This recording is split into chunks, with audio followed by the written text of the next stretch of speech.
네, 김종민 변호사입니다. 진술인으로 발언할 수 있는 기회를 주셔서 너무 감사합니다. 저는 1995년 김영삼 대통령으로부터 검사 임명장을 받고 검사로 20년 그리고 변호사로 지금 10년 일하고 있습니다. 제가 평소에 느꼈던 바를 좀 말씀드리겠습니다. 검찰개혁은 위원장님께서 말씀하셨듯이 더 이상 거스를 수 없는 시대적인 대세이고 반드시 이루어져야 됩니다. 그리고 윤석열, 한동훈 같은 최악의 정치검사는 다시는 나오지 못하도록 반드시 검찰을 개혁해야 됩니다. 그런데 문제는 검찰 문제의 근본 원인은 대통령과 대통령의 인사권 그리고 검찰 특수부를 중심으로 하는 직접 수사권입니다. 그 전체 사건의 99%를 차지하는 형사부 사건은 아무 문제가 없었습니다. 아주 잘 돌아갔죠. 그래서 검찰개혁의 방향은 대통령이 장악하고 있는 검찰 인사권을 어떻게 개혁할 건가, 그 다음에 검찰 특수부의 직접 수사를 어떻게 개혁할 건가인가가 핵심입니다. 지금 현재 나와 있는 대로 검찰을 없앤다고 그래도 대통령과 정치 권력이 수사에 직접 개입할 수 있는 인사권이 남아있는 한 정치 검찰은 없어지겠지만 정치 경찰의 탄생을 기다리고 있을 뿐입니다. 따라서 이번 검찰개혁이 그런 지금까지 잘못된 검찰개혁 논의에서 벗어나서 좀 제대로 된 방향으로 갔으면 좋겠다 하는 것이 제 희망사항입니다. 그리고 먼저 좀 말씀드리고 싶은 게 검찰에 대한 이해가 너무 부족합니다. 지금 검찰을 자꾸 수사기관으로 전제하고 말씀하시는데요. 이 책이 제가 2011년에 제가 참여해서 집필했던 검찰 제도론입니다. 김대중 정부 때 법무부 장관 하셨던 김종구 장관의 총괄하에 각 나라의 검찰 제도를 비교법적으로 심도 있게 연구를 했고 아주 완성도가 높아서 이해의 학술원 우수 도서로까지 선정됐던 책입니다. 근데 여기에 보면은 검찰은 단순한 수사기관이 아니라 수사라는 것은 검찰이 행사하는 권한의 일부입니다. 사회와 공익의 대표자로서 행사하는 다양한 권한이 있습니다. 그런데 그런 것들을 전부 무시하고 검찰 개혁이라는 이름으로 검찰을 해체했을 때 얼마나 많은 부작용이 생길 것인가, 그 점에 대해서 충분히 유념해 주셨으면 좋겠습니다. 검사 제도는 1895년 우리나라 제1호 갑오경장 이후 탄생한 재판소 구성법부터 검사와 사법경찰관의 사법경찰의 수사에 대해서 언급하고 있습니다. 그때로부터 따지면은 검사 제도라는 것은 100년이 넘는 제도죠. 그리고 검찰 제도는 국제 표준이 이미 존재합니다. 2000년에 제가 진술문에도 첨부해 놨습니다만은 유럽 평의회에서 형사사법 절차에서의 검찰의 역할이라는 것도 있습니다. 그런 점들을 감안해서 그 국제 표준을 감안해서 이루어지면 좋겠다라는 말씀을 드리고 싶습니다. 그다음에 검찰 폐지는 현재 헌법상 헌법기관은 아니지만 헌법의 근거를 갖고 있기 때문에 위헌 논란이 있다는 점은 많은 학자들이 지적하고 있습니다. 다음으로 구체적으로 민주당 검찰개혁 방안의 문제점에 대해서 말씀드리겠습니다.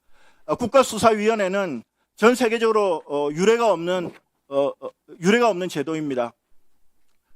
정부조직법 제2조의 중앙행정기관으로 설치가 되기 때문에 같은 법 11조 제18조에 의해서 대통령과 국무총리가 직접적으로 우리나라의 모든 수사에 대해서 관여할 수 있는 길을 열어뒀습니다. 그리고 헌법상 근거 없이 감사원 같이 직무감찰을 하려고 그러면 헌법상 근거가 있으면 문제가 없습니다. 그렇지만 헌법상 근거 없이 무슨 근거로 국가수사위원회가 모든 수사기관을 감찰하고 지휘하고 통제하고 또 정당한 이유 없이 행정조사에 불응할 때 1,000만 원 이하의 과태료까지 물린다는 것인지 저는 이해할 수 없습니다. 다음으로 가장 큰 문제가 행안부 경찰 권력의 비례화가 문제가 됩니다. 한마디로 경찰 국가로 가는 것이죠. 근대 형사사법의 대원칙은 모든 수사는 사법의 통제하에 있어야 된다는 것입니다. 그런데 국수본과 중수청 모두 행안부 소속으로 됨으로써 경찰 권력이 너무 비례해집니다. 경찰은 경찰청 정보국을 중심으로 방대한 정보 조직을 갖고 있습니다. 정보와 통제받지 않는 독자적인 수사권까지 결합할 때 어떤 결과가 될지는 굉장히 무섭다지 않습니다. 더더군다나 국정원 국내 정보가 폐지된 상태에서 정보를 전부 독점하고 있습니다. 이런 점들을 충분히 고려를 해야 되고, 지난 6월 달에 16건의 사건을 무혐의 처분해 주겠다라고 라고 했던 의정부 경찰서 경찰관이 뇌물 2억을 받은 혐의로 검찰에 구속됐습니다. 이것이 무엇을 의미합니까? 수사권 조정 이후에 심각한 문제, 남획상이 벌써 드러나고 있는 것입니다. 김혜연 변호사님이 잘 얘기하셨듯이 수사 실무상의 대혼란이나 수사의 장기화는 말할 것도 없습니다.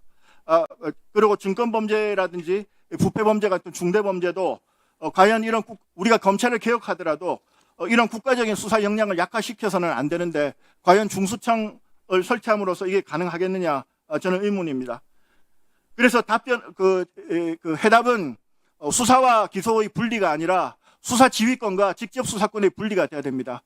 이래서 독일에서는 검찰은 손발 없는 머리, 경찰은 머리 없는 손발이라고 합니다. 경찰과 검찰은 어느 한 수사기관도 폭주할 수 없도록 사법 통제 기능도 완성하면서 그리고 효과적인 수사가 되도록 하는 방법입니다. 끝으로 중수청에 대해서 좀 말씀드리겠습니다. 중수청은 지금 현재 행안부 소속 기관으로 되어 있지만은 미국 FBI나 마약수사국 DEA 같은 경우 전부 법무부 소속, 연방법무부 소속 기관으로 되어 있고, 영국도 중대범죄수사청 FSO는 법무부 소속으로, 그 다음에 범죄수사청 NCS는 내무부 소속으로 되어 있습니다. 그런 식으로 하는 게 좋겠다는 말씀 드립니다. 좋은 형사사법제도는 그 시대를 반영해야 되고 또 목적 달성을 위해서 적절한 수단을 갖고 있어야 됩니다. 그리고 무엇보다도 신속해야 되고 범죄 피해자를 배려해야 됩니다. 지금 이 모성준 판사의 제가 빨대 사회 이 책을 가지고 나왔는데요. 현직 판사님이 우리나라가 현재 얼마나 많은 범죄 피해 있는가, 특히 사기 범죄, 그다음에 코인 같은 이런 걸로 장난치는 그런 이 거대 범죄자들이 전혀 통제받지 못하고 있는 상황을 고발하고 있습니다. 이런 점들을 고려해야 됩니다. 마무리하겠습니다. 샤를 드골 프랑스 대통령은 국가는 과거의 유산과 현재의 이익과 미래의 희망을 동시에 책임지는 존재라고 했습니다. 검찰 제도는 지난 70년 넘게 우리나라를 지탱해왔던 굉장히 소중한 자산입니다. 이 자산이 잘 지켜질 수 있도록 무조건 폐지가 능사가 아니라는 점을 좀 유명해 주셔서 앞으로 이재명 정부의 검찰개혁이 효과적인 사법, 인간적인 사법, 현대화된 사법, 국민에게 더 다가가는 사법으로 이루어질 수 있도록 성공적인 검찰개혁이 되기를 희망합니다. 이상입니다.